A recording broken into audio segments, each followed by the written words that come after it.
Look out.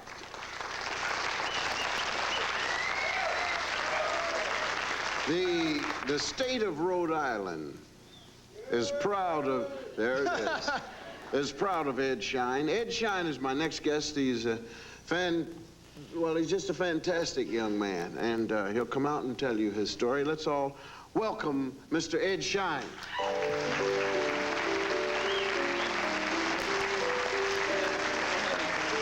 Hey, Jimmy, how you doing? Big Ed, how are you? How you doing?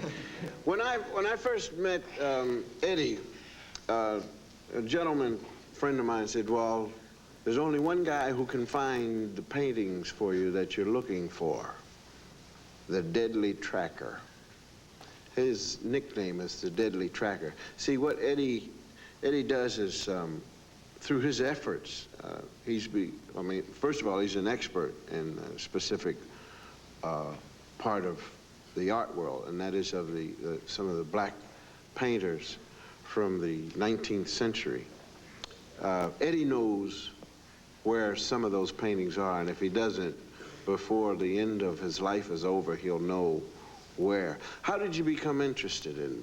Well, in 1972, I walked into a junk shop in Providence, and I bought a painting done by a Rhode Island black painter of the 19th century named Edward Bannister. And I did a lot of research on Bannister, and I found that he had won the first prize in the Philadelphia Centennial Exposition in 1876, but he wasn't in any of the 20th century art history books, and I couldn't understand why. So I started doing more research, and I started collecting more of his paintings, and eventually I became a dealer. And I also began to realize that Edward Bannister was one of the great American Barbizon painters, but he wasn't included in any of the books. And it was obviously an error of omission, partially because he was black. Mm-hmm.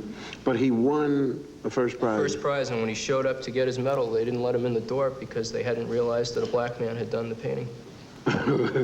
So he said, that's my painting. The guy said, oh, yeah, sure it is. And you're Rumpelstiltskin, too. Right. Yeah. Yeah. And that was, now, do you still have that painting that you bought? Yeah. Where, it's in the garage? No. It was in the garage you bought it? It was in a junk shop. How much you pay for it? $500.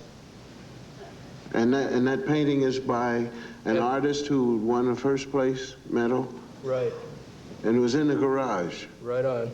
For a garage sale? Right. Wonderful. I wish they'd have some paintings in more garages. You and I could go and clean them out. What other painters have you found?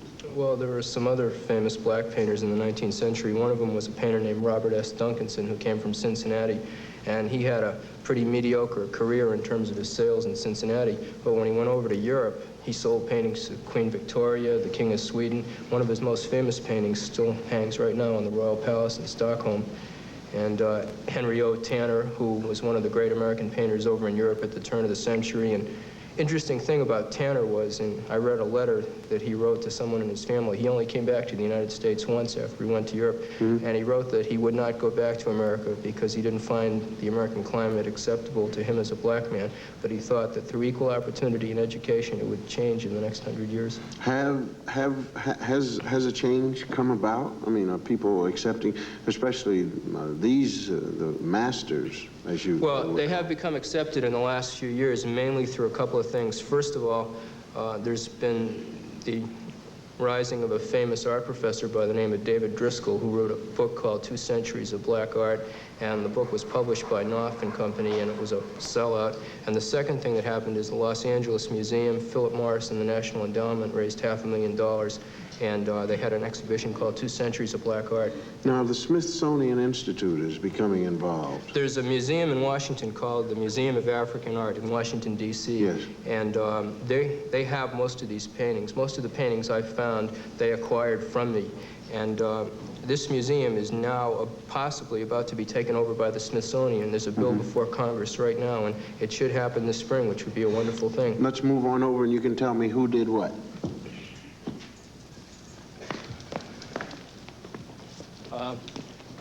This is a painting by Edward M. Bannister, and it's called The Newspaper Boy. It was done in 1869. There's a couple of interesting points about this painting.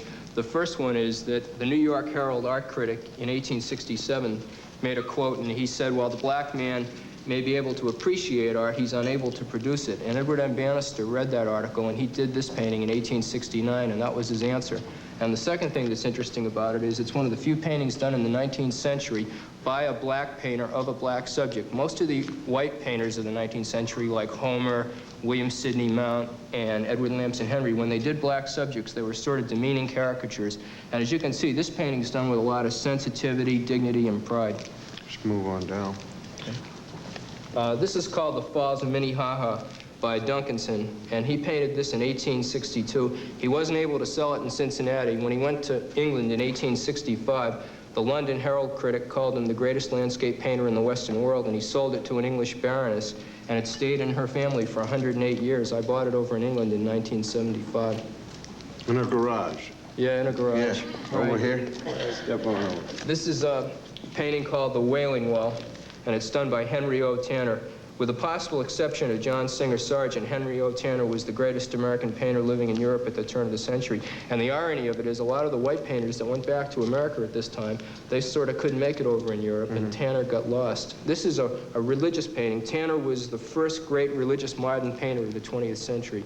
So in other words, the point is that all these painters were there's sort of an analogy between the Negro Leagues in the 1930s and 40s in baseball, where they couldn't play in the major leagues, but everybody knows they were just as good. Yeah, but it's also not, we're not taking anything away from the white American painters. No. What we're saying is that many of the critics have allowed themselves to become prejudiced and bigoted in their thoughts. And then many, I've gone to galleries and mentioned names of Bannister, mentioned names of Duncanson, and they say, well, who is that? You know, and they'll say, well, we have Cole, we have so forth and so on. But then when I show them an example of it, they say, well, where can we get more? Where can we get more? I can sell these, I can sell these. But you're the only one who knows where they are. You can find. We'll be right back after a word from anybody.